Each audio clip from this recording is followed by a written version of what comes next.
नमस्कार, मैं राजेश पोलखोल बहुगुणा। मैं इस समय हूँ भाजपा मुख्यालय में। हाँ, भाजपा मुख्यालय में, जी हाँ, भाजपा मुख्यालय में हूँ। और ये जो चेहरे आपको दिख रहे हैं, ये जिला उत्तरकाशी के जिला पंचायत सदस्य हैं। अब आप सोच रहे होंगे कि भाई ये जिला पंचायत सदस्य यहाँ क्यों बैठे हैं, तो मैं बताता हूँ ये यहाँ क्यों बैठे हैं। उससे पहले मैडम नमस्कार, आज अटल जी के चरणों में क्यों बैठे हैं? सर, हम अपनी मांग लेके बैठे हैं यहाँ पे ना। मैं उत्तरकाशी से जिला पंचायत उपाध्यक्ष हूँ। हमारे जो माननीय अध्यक्ष जी हैं, उनका जो भ्रष्टाचार का मामला, उस वजह से हम यहाँ पे बैठे हैं। वो कांग्रेस के हैं शायद, जहाँ तक मेरी जानकारी है, और आप लोग सारे भारतीय जनता पार्टी के हैं। जी सर, वो कांग्रेस ही है, हम लोग बीजेपी वाले सारे। धरना क्यों देना पड़ा? सरकार आपकी है। सर, वो ये है कि उनके जो एसआईटी की जो जांच में जो पुष्टि पाई गई है, तो हम ये सरकार से कहते हैं कि जब वो पुष्टि पाई गई है तो वो क्यों नहीं उनको वो कर रहे, उनको ना मतलब हटा क्यों नहीं रहे।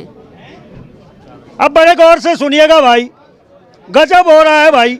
ये सदस्य भारतीय जनता पार्टी के, सरकार भारतीय जनता पार्टी की, और ये अपनी ही कार्यालय में न्याय के लिए बैठे हैं, और आप घर होके खुश हो रहे हैं कि हमें न्याय मिल जाएगा।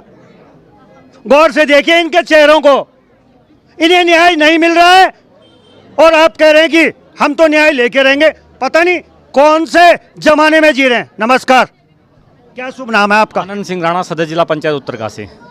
आप भी पार्टी के ही हैं? हम पार्टी के हैं, लेकिन कोई लोग हमारे लिए बोलते हैं पार्टी के नहीं हैं आप लोग। हम आपके सामने भी खजानदार जी, माननीय पूर्व मंत्री जी हैं, विधायक जी हैं, उनके सामने उनसे पूछो आप। मैं हजारों की संख्या में दल बल के साथ इनकी पार्टी में सम्मिलित हुआ था। वो क्या कह रहे? अरे कोई बोल रहे हैं कि आप पार्टी क्या नहीं है, क्यों पार्टी के क्यों नहीं? हम पार्टी के आदमी, हम और पार्टी के सिपाही हैं हम। लेकिन क्या हुआ, जिला पंचायत उत्तरकाशी में बहुत भ्रष्टाचार हुआ। एक साल के अंतर्गत जब कार्यकाल अध्यक्ष जिला पंचायत था, तो हमने शासन से मांग की कि जिला पंचायत उत्तरकाशी में भ्रष्टाचार हुआ। शासन ने जांच बैठाई, शासन ने जांच बैठा करके जिलाधिकारी जांच अधिकारी नियुक्त किया। जिलाधिकारी ने भी विभिन्न प्रकार के वित्तीय अनियमितताओं की भ्रष्टाचार की पुष्टि की। कमिश्नर ने भी वित्तीय अनियमितताओं की पुष्टि की। यहाँ तक एसआईटी ने भी वित्तीय अनियमितताओं की पुष्टि की। आजकल की बात है, सत्र से पहले माननीय मुख्यमंत्री जी ने हमारे जिले के तीनों विधायकों के सामने बोला कि हम जल्दी से कार्रवाई करने वाले हैं, क्योंकि एसआईटी जांच हमारे पास पहुंच गए। लेकिन आजकल हमें पता लगा कि वो फाइल दबा करके दूसरी जगह डाइवर्ट कर दिया उस फाइल को, कि एसआईटी जांच न मानकर।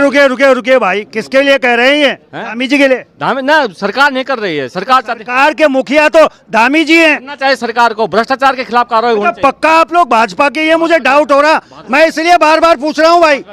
पक्का भाजपा के बोलो। अच्छा, एक फिल्म आई थी पीके, जिसमें वो कह रहे थे ठप्पा दिखाओ भाई। कहाँ ठप्पा है? ये कह रहे हैं हम भाजपा के हैं, और भाजपा के लोग कह रहे हैं भाजपा के नहीं है, क्योंकि ये न्याय की बात कर रहे हैं इसलिए भाजपा के नहीं है। ये भ्रष्टाचार की बात कर रहे हैं इसलिए ये भाजपा के नहीं है क्या? क्यों? आपके पास आता हूं। नमस्कार, ये बड़ी हैरान करने वाली बात है। पत्रकारिता के इतिहास में मैंने आज तक ऐसा मामला नहीं देखा कि भाजपा के ही लोग भाजपा कार्यालय में बैठे हो और कह रहे हो कि हमारी सरकार हमारी नहीं सुन रही है। सर, ये जो मामला है ये विगत आज का नहीं है, विगत 2 सालों से चल रहा है। पहले मजिस्ट्रेट जांच हुई, मजिस्ट्रेट जांच में भी पुष्टि हो गई, और उस जो भ्रष्टाचारी है हमारा जिला पंचायत अध्यक्ष, उसके आका जो है हमारे सरकार में ही बैठे हैं कुछ लोग। और एक मिनट रुकिए, अब और सुनिए भाई, एक और धमाका। दीपक बिजलान पे आरोप लग रहे हैं कि वो भ्रष्टाचारी है और उसके आका सरकार में ही बैठे हुए हैं। ये एसआईटी बोल रही है, ऐसा एसआईटी बोल रही है। जी। ये क्योंकि आप भी जो है शायद विधानसभा चुनाव के टाइम उसके क्षेत्र में गए थे, और आपने एक एक काम देखे थे, तो आपको क्षेत्र में काम मिले या नहीं मिले? भाई मुझे तो नहीं मिले। हाँ, तो बस ये तो बिल्कुल सामने ही आपने ही देखा है कि कुछ नहीं मिला है।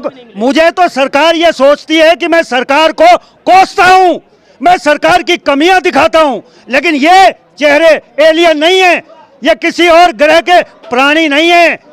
कि हम भाजपा के ही लोग हैं, क्योंकि जब जिला अध्यक्ष का चुनाव हुआ था, तो हम सारे लोग जो हैं, जितने जो नहीं भी था भाजपा, मैं तो खैर पुराना भाजपा का हूं, लेकिन जो और भी नहीं थे, सब लोगों ने जो है भाजपा के अध्यक्ष को सपोर्ट किया था। तो ये कोई मामला नहीं है। और मैं आपके चैनल के माध्यम से कहना चाहता हूं कि हम सिर्फ जो एसआईटी जांच आ चुकी है और सरकार से निवेदन करते हैं कि जो है उसके खिलाफ जल्दी से जल्दी सख्त कार्रवाई हो। चलिए, आप क्या कहना चाहते हैं? सख्त से सख्त कार्रवाई हो। जी देखिए, जिला पंचायत के मामले में पूरा प्रदेश जानता है क्या स्थिति क्या नहीं। अभी तक मेरे साथियों ने भी बोला। इतना मैं आपको कहना चाहूँगा कि जिले में सरकार का रिप्रेजेंट जिलाधिकारी महोदय करते हैं, उनकी जांच के अनुसार आप अब जानते हैं कि पुष्टि हुई है। उसके बावजूद अभी आप देखिए SIT की जांच थी, इसके बाद ADG सर ने बताया है कि अनियमितताएं हुई है। बावजूद इसके हमारा सरकार से सिर्फ ये मांग है कि इस पर कार्रवाई चलिए हो। एक मिनट रुकिएगा क्या भाई। सही है क्या? एक मिनट में आता हूँ। देखिए, एक अखबार की कटिंग मेरे पास में है भाई। ये कहती है उत्तरकाशी जिला पंचायत अध्यक्ष पर मुकदमे की अनुमति की फाइल शासन ने लौटाई। क्यों लौटाई? हाँ हाँ हाँ सर, मैं आपसे कहना चाहूँगा कि SIT ने लगातार 9 महीने का समय लिया है और इससे पहले भी जांच हुई कमिश्नर साहब की, तो कमिश्नर साहब ने भी इसकी जांच विस्तृत करनी चाहिए, लेकिन उन्होंने क्या कर समय तो विस्तृत लिया, लेकिन जांच उन्होंने 723 जांच में से मात्र 12 की जांच करी है। 12 जांच में आंतरिक पुष्टि पाई गई है, लेकिन अगर यही 723 जांच करते कमिश्नर साहब तो इसमें भी पुष्टि पाई जाती है। बावजूद अब दोबारा से शासन क्यों इसको वापस भेज रही? कहीं ना कहीं लग रहा है इस मामले को संरक्षण किया जा रहा है, जो हम लोग के लिए वास्तव में जिले उत्तरकाशी के लिए अच्छी बात नहीं है। चलिए चलिए ठीक है। चलिए, बार बार लोग कहते हैं कि गंगाधर ही शक्तिमान है। ये क्या कारण था? क्यों कहते हैं गंगाधर ही शक्तिमान है?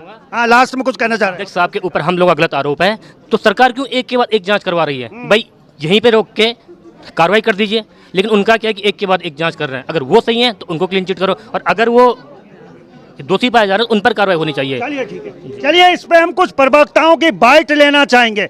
देखते हैं ऑफिशियल प्रवक्ता इस पे क्या कहेंगे।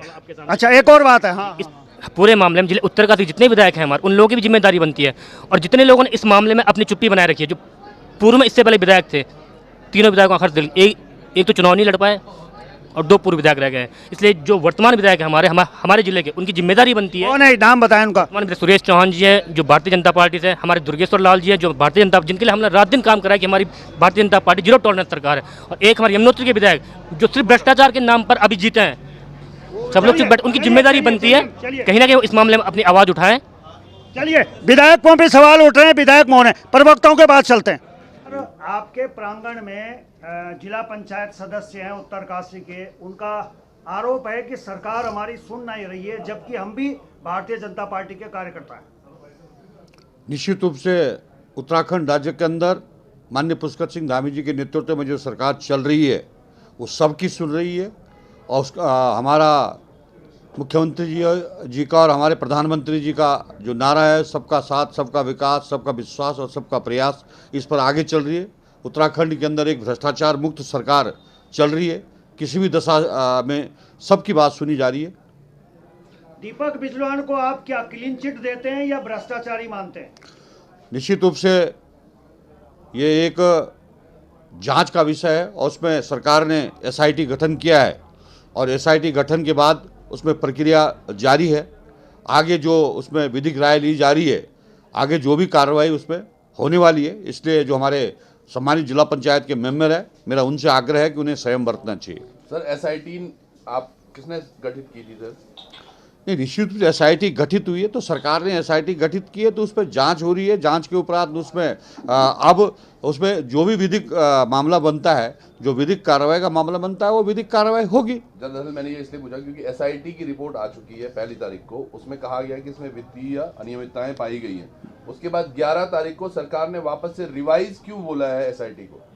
नहीं, सरकार किसी भी दशा में जो दोषी हैं उनको किसी को बचाने के पक्ष में नहीं है। सरकार को कुछ तकनीकी पक्ष उसमें लगा होगा, कोई न्यायिक प्रक्रिया का हिस्सा रहा होगा, तो उसको सही तरह से दिखवा रही है। निश्चित रूप से जो दोषी है उनके खिलाफ कार्रवाई होगी। सर, भारतीय जनता पार्टी में एक ये नई परंपरा शुरू हो चुकी है क्या कि अपने ही परिवार के लोग खुद घर में ही धरने पर बैठ गए? देखिए, लोकतांत्रिक प्रक्रिया से जीते हुए जिला पंचायत के मेंबर हैं, और उन्होंने अगर अपनी बात रखी है तो उन्हें सरकार पर विश्वास करना चाहिए, और निश्चित रूप से जैसी ये जांच सामने आ जाएगी और प्रक्रिया पूरी हो जाएगी तो कार्रवाई होगी। सुरेश जी, पार्टी फोरम पे बात रखना अच्छी बात है, लेकिन पार्टी के कार्यालय में ही धरने पर बैठ जाना, यानी पार्टी के अंदर उनकी सुनी नहीं जा रही है? नहीं, सबकी सुनी जा रही है, उनकी भी सुनी जा रही है। वो लगभग मुझे लगता है कि सबसे अपनी बात रख चुके हैं। उन्होंने ऐसा क्यों किया है, इस बारे में उनसे चर्चा विचार किया जाएगा।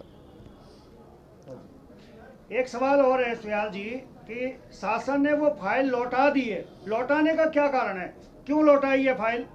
किसी भी तरह का कोई भी भ्रम पैदा नहीं होना चाहिए। एक प्रक्रिया का हिस्सा है और उस प्रक्रिया के हिस्से के आधार पर ही उस प्रक्रिया, कानूनी प्रक्रिया, तकनीकी पक्ष, उसके सारे पक्ष देखे जा रहे हैं।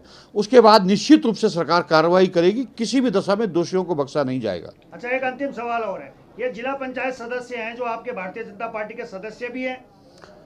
भारतीय जनता पार्टी के सदस्य हैं और उनके जो विषय है, उन्होंने जो अपना विषय रखा है, उन्होंने सभी मंचों पर उस विषय को रखा है। उनको सार्वजनिक रूप से धरने में वो बैठे, मुझे लगता है ये उचित नहीं था। उनको अपना पक्ष जब उन्होंने रख दिया था तो धरने पे बैठना तो उचित नहीं था। लेकिन ये दूसरी बार बैठे हैं सुयाल जी, वो इससे पहले भी बैठ चुके हैं। नहीं, धरना पर बैठने, क्योंकि सरकार उनकी पूरी बात सुन रही है, उनके सभी मंत्रीगण, माननीय मुख्यमंत्री, उन सबसे वार्ता होगी, उसके बाद धरने में बैठना मुझे नहीं लगता कि कोई अच्छा कोई कदम होगा। बहुत बहुत धन्यवाद।